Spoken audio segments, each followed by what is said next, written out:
What does a Pennsylvanian politician, the London libraries, and a mystery writer all have in common? Hi there everyone. Today we are in Blaenavon, and it is littered with evidence of an industrial revolution, including this dirty great big lump of metal right here in the car park.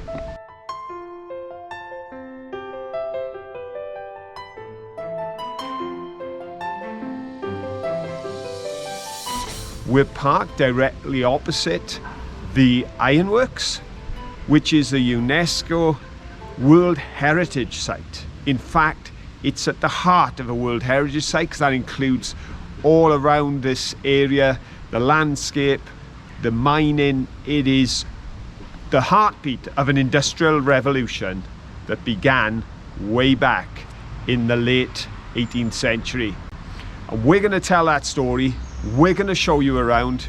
We're going to get to meet a friend today that we haven't seen before off Let's Go. So it's all happening here in Blaenavon.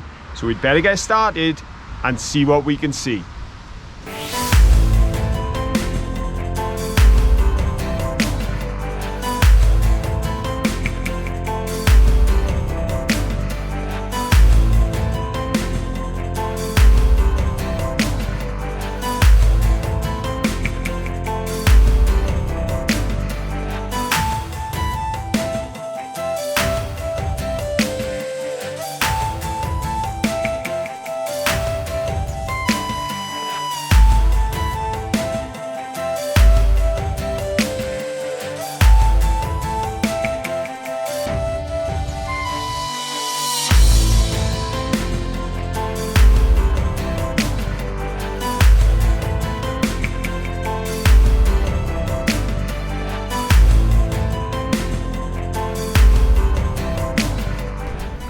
Look at that chimney.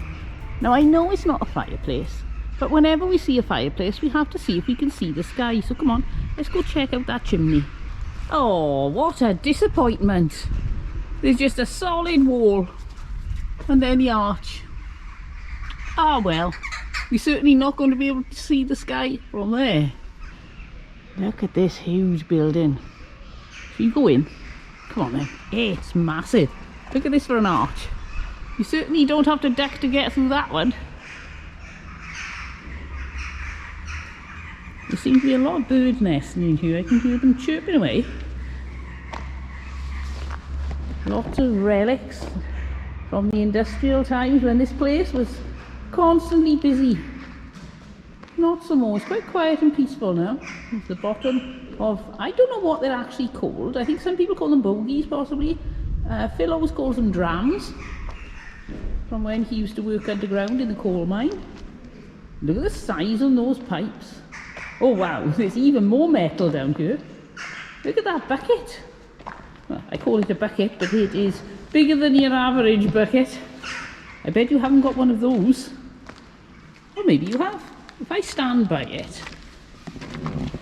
The camera is my head height, so that's probably about 4.5 feet from one end to the other. At a guess, just guessing you, this looks like it was possibly used to transport molten metal and then pour it, you know, into a mould or something. Yes, it does. It's got handles, or a handle. It used to have two, and I think it used to be pushed along and then twisted over and tipped boiling hot iron metal, which is a rather scary thing to be doing. Oh wow, look at that. Oh, still lots of birds. The birds are everywhere today. Let's go have a look. We've got an archway in there. Look at that. There's a bird's nest in there. I won't go too close. I don't want to disturb anybody. But there are some little tiny feathers too. So I think the babies have hatched. And look inside there. Wow. Now we're not allowed to go in, but I know we'll be able to see daylight at the top of that chimney because I can see light coming in. Oh, I'd love to get up in there, but you're not allowed. Oh no, I have to be a good girl. No climbing. Oh wow, look at that. That's a picture of this when it would have been working, and look at that. Wow, I bet it was hot work. You'd certainly need plenty of water to keep you going. That furnace used to get up to 15,000 degrees centigrade. Now that is hot. And coming out of the furnaces, here you can see the rails that you would have used, and they would have had those drams or bogies or whatever you call them on, so they could take it down to the next stage of the process. This is an amazing place. In 1788, there was nothing happening here. 1 year later, the ironworks opened. And then, a decade after that, there were 1,000 people living around here, and 350 of them were working at the Blaenavon Ironworks. This was the very heartbeat of industry. This is where the world changed. Today, the thing we hear the most, the odd aeroplane fly over, the pigeons, it's a fairly quiet space that we're in. But it wouldn't have been like that back in the day. This would have been noisy. There would have been smoke belching out in all directions. It would have just, well, to give you an idea, the growth of this place, 50 years after it opened, it was employing 2,000 people. The population here in 1911 was 12,000 people. In 2011, it was 6,000 people. And that's a reflection on the decline of the heavy industry. This place really created Blaenavon, put it on the map, literally. But it also had an impact around the world, because it was here that they discovered how to take phosphorus out of the iron making process, and that revolutionized how metals were made and used around the world for all manner of things, from sewing machine tables to fireplaces, even to the mangles that the ladies used to use to dry their washing. Talk about peace and quiet, and there goes a helicopter. I know, there's me saying how peaceful it is in here, and the helicopters are coming over and the birds have gone silent.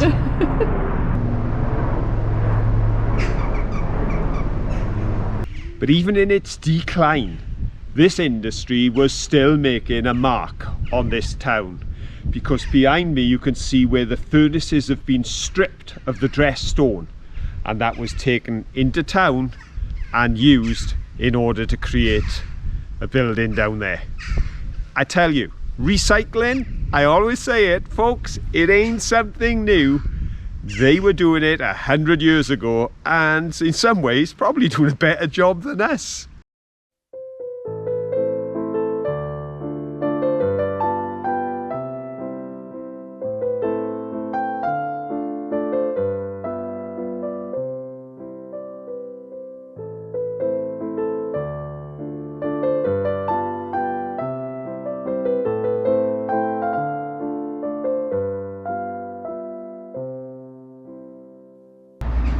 Here are some workers' cottages. We're right by the road, as you can see, so it will be noisy outdoors, but we can go inside.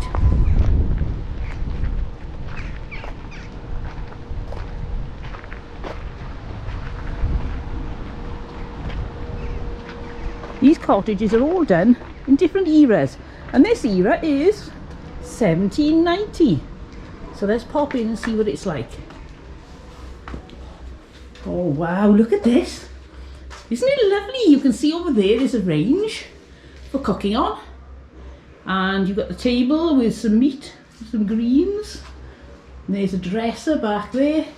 Oh, a big loaf of bread. I'm not sure what was in that door there, and we can't actually get through, but let's have a look in here. Oh look, it's the bedroom. They've got some, I think they're called pantaloons or knickerbockers or something like that, and a waistcoat. And we've got a candlestick on the chair and a sleeping bonnet and a patchwork quilt. Patchwork was a wonderful way of using up all those little scraps of clothing that were no good anymore. You could cut them up, take the good bits and make a blanket. There's even a baby's crib when a little one comes along. And talk about ensuite. We're stood in the kitchen, there's the bedroom, but the ensuite facilities goes under the bed. And now, let's have a look how things were developing. This is 1840. So let's pop in. Now because these are terrace houses, this one is a mirror image to the one next door. So on this one, you've got the bed this side and the bedroom. And look at the state of the workers' clothes. And a baby's crib. Pair of hobnail boots underneath the bed, ready for work. And let's have a look at the living area. And you can see the stains on the clothing. The women would work really hard to keep the husband's clothing nice and clean, but it was virtually impossible. And on the walls, they used newspaper as wallpaper. There's another range. Now we can go upstairs in this one. So come on, let's pop up. It's very narrow, very steep. And very creaky. Oh, look at this. Oh, this is well worth coming to visit. So we've got a wooden pail there. The view out of the window, which would have been very different all those years ago. We've got 2 beds made up on the floor there with some blankets to try to hold the cold out of the walls. And if you look up, there were the slates. No attics in this house. Just straight up and very little protection from the cold. And this is the next bedroom. What we got in here? We got a chest with some clothes in and a lamp. And there's a little child's bed with a little dolly and a panda. And now we're moving to 1927. And here we've got little huts have been built, and inside is a tin bath. So people could actually boil up some water and have a bath and get clean. So let's go into 1927. Oh, now look at this, completely different. Oh, look at that. Very nice. More tea, Vicar. And here we got some selection of meat and looks like a rye bread. Some cowl, which is a lamb stew. We've got some cake over there. Some kippers. And an oat cake. And look at this, you've got running water and a sink. I bet they thought they were the bee's knees. Only cold water, but it's water. And here you've got the dresser. Oh, look at those big flagons. This one is enormous. It's about 2 foot high. And look at the wallpaper. That's certainly not newspapers anymore. Let's pop into the bedroom. Oh, hello, we've got a resident. Hello. Hello. This is a very nice bedroom now. You've got a washstand with a jug and bowl. Got a view out of the window with a little bit of lace. And quite a nice bed. It's a wrought iron one. And a lovely little bureau with a mirror.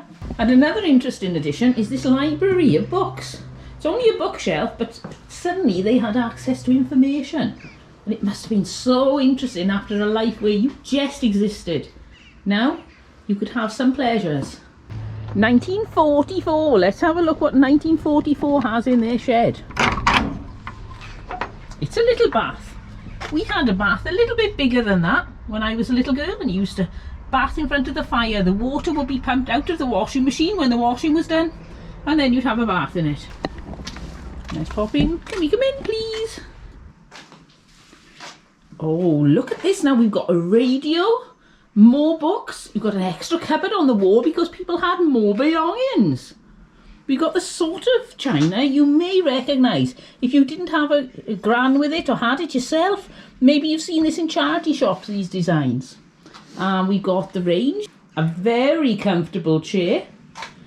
Still just cold running water. An ironing board. And another dresser with a selection of best china that was only used at times of weddings, funerals, and when the vicar called.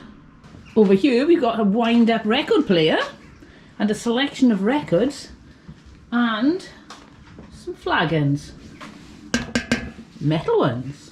And now going to the back room, and we've got, oh look, they've got a bike with a light and a bed and still the same hot water bottle or similar. They've got another bath in there. That's the size bath we used to have. I don't know if you can see it, it's a bit dark. There's a radio to keep in touch with the world. And we got several accoutrements. We've got a gas mask and Oh, I remember my mum used to use one of these. Used to put that into where that end used to go where the light bulb used to go, and then you could plug into these bottom sockets and the wire would hang down and you could do the ironing. I don't know how safe they were. Up the stairs we go. Oh, look at this, more additions. We've got children's books now. The children actually had time to read books and play and amuse themselves. And we've got a sewing machine. And oh, a chaise longue there. It seems to be being used as a bed. And then into the big bedroom at the front. And you've got a single bed, chest of drawers, a double bed, oh, a glamorous dressing gown, and a dressing table. Some curtains. I remember my nana had these curtains, exactly the same fabric. And the little curtain rings, but hers weren't as modern as this. Let's see if I can show you. They're quite posh. And another interesting thing, a light switch, which means electricity. Wow, very a la posh. 1955. Let's go have a look what's going on in 1955. There's a baby's high chair. Let's have a look what they were eating for tea. Soup and jelly and pears with a pink custard on. Scones, sandwiches and crumpets. Now these are not real food, that's why they're looking a bit ugh.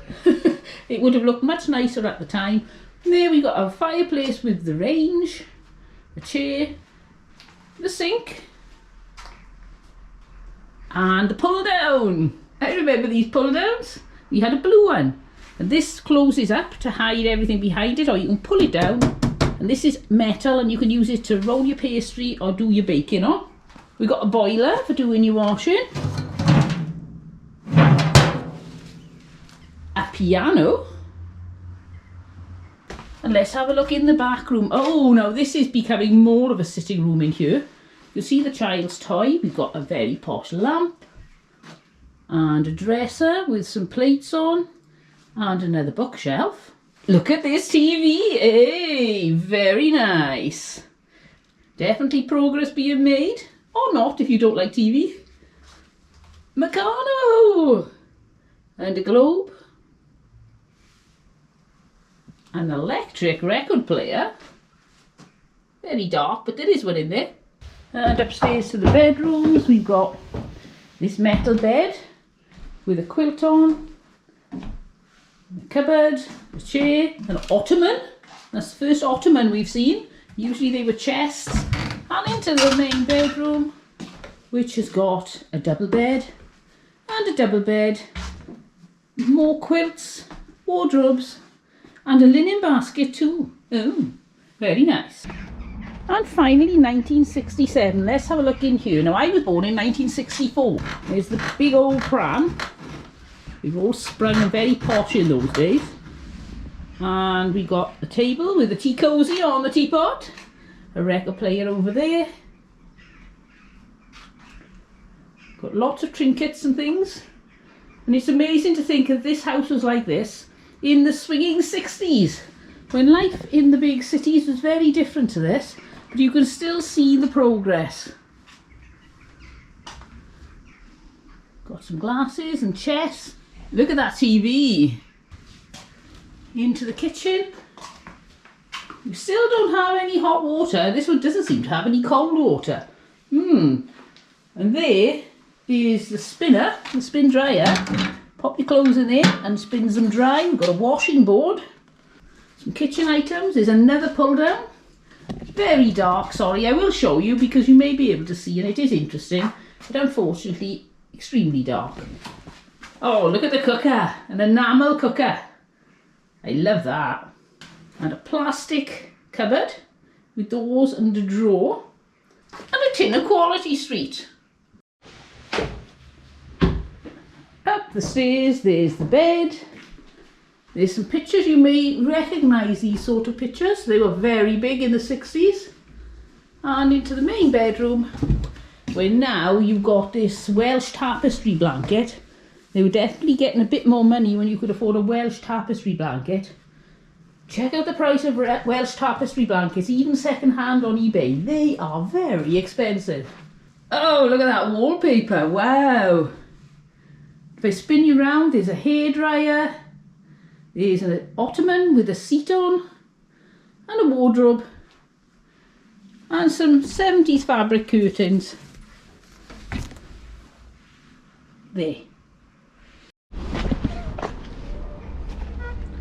Oh, now this house has been taken over with exhibitions. Now that is what it looked like, which is rather different to what it looked like when we were just looking, isn't it? And there are the cottages that we're looking at. Oh, you can get some information on these. Let's have a look. English, and we'll go for number 1. Coal was part burned in heaps or ovens to drive off impurities and produce grey, porous coke, rich in carbon. As we go along Engine Row, it became obvious to me just the proximity to the works. This must have been one noisy place, once dirty place to live. When you look at the model, you start to understand when you got that dirty great big chimney stack right in the centre of the houses. Whoever lived here lived on the job. But as well as that, every home we're going in, we've seen these cute little cribs. You think, oh, they had children. But of course, when this place opened, children of 5 and 6 worked 12-hour shifts. So it was a very different world to the one we live in today. But it's amazing to see, and it does give you that sense of understanding as we walk around. I hope it's coming over on the film as much as it's touching us as we walk through here. This is a phenomenal place. I know Big Pit on top of the mountain has won Museum of the Year, but this as well is well worth a visit, as Caroline said. Really is.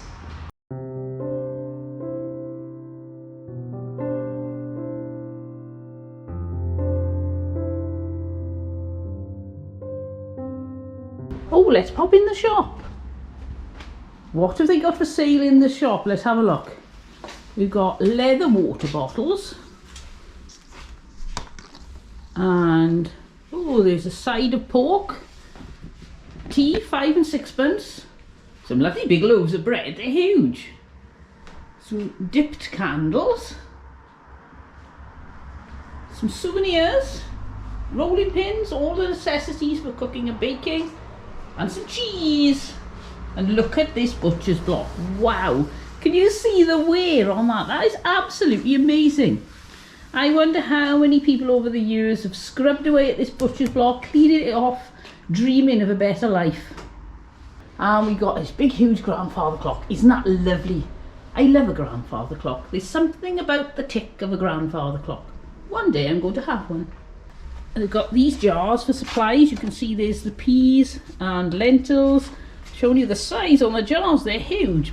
Black beans and I'm not sure if that's supposed to be fudge. Could be. Let's have a look. Looks a bit fudgy.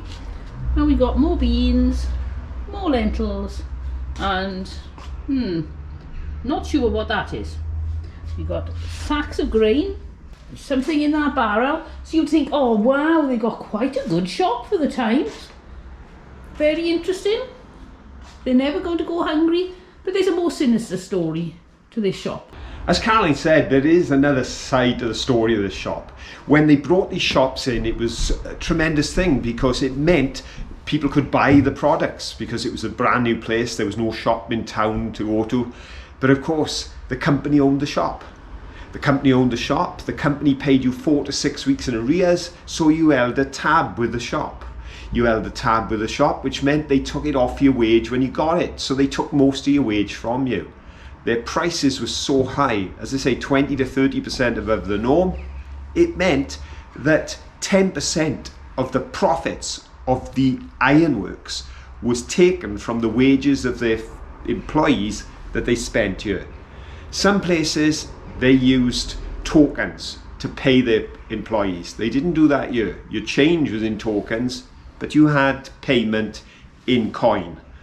But of course, you'd spent it all before you got it. And guess what? You couldn't leave the employment of the company if you had incurred any debt. So you couldn't leave, they held you here, and how'd you go on strike? But they did. They fought hard. There were many industrial disputes, one lasting over 70 weeks. But it was a tough time for people back then. It was very hard if you didn't have work, because it was only the introduction of the workhouse that gave you an option. But even if you worked, it certainly didn't mean the end of all your troubles. And even when they opened the shop, life certainly wasn't a bed of roses for the people who worked here. But what a history. And there's so much more history all around this place. Well, there aren't a lot of shops here in Blaenavon. Just had a walk through now, and some quaint shops. There's the remains of shops that once were. There was even a shop making cheese. They actually make Caerphilly cheese in Blaenavon. Now that I didn't know. And we could see the chap through the window actually making cheese as we stood outside. It's not as it once was, folks. 150 shops at one time, yeah? Really a big employer, the shops in Blaenavon. Back at the turn of the century, there were thousands and thousands of people here. There was an industry here. There was income here. But of course, when the income disappears and the jobs go, the people leave. As I mentioned, the population is half what it was 100 years ago. So the town has changed. But still a lovely town, and a town where you can see work being done, and a town that still has a real pride in itself. And I'm sure that having this UNESCO World Heritage status for the surrounding area is going to breathe new life into the area, which we can see the evidence of already, and I'm sure it'll go from strength to strength in the future. But the one thing they do have here is a cafe. In fact, like most Welsh villages and towns, they've got a few cafes, but there's one in the Heritage Centre. So we're going to head over there now and meet a friend of ours, one of the Let's Go crowd, someone who's often in the chat on a Saturday and a Friday night. So let's go see who's there when we go and have a cup of coffee. Well folks, we're down in the cafe, down in the town, in the Heritage Centre, and I just had to switch the camera on to show you my apple crumble and custard. Now look at that. Aren't you jealous? Yes indeed. Along with an Americano. Can't fault it. Hey. Okay, time to tuck in, because we're sat here now, Caroline, myself, and of course Manky, with Beata from Germany, who's over for a visit. So we're going to have a good old natter with Beata. Bye for now. Well folks, we had a brilliant time here in Blaenavon, and I definitely enjoyed my apple crumble and custard. It was gorgeous. I'm not the only one who had apple crumble and custard. Caroline was very good. She only had the chocolate cake. But I'm not going to say her name right. I know she's been trying to teach me for an hour. But Beata. No, Beata. Beata. There we go, look. She had the custard as well, and the apple crumble. So hope you enjoyed it. If you did, give us a thumbs up. And don't forget, till the next time, have fun. Bye. Bye.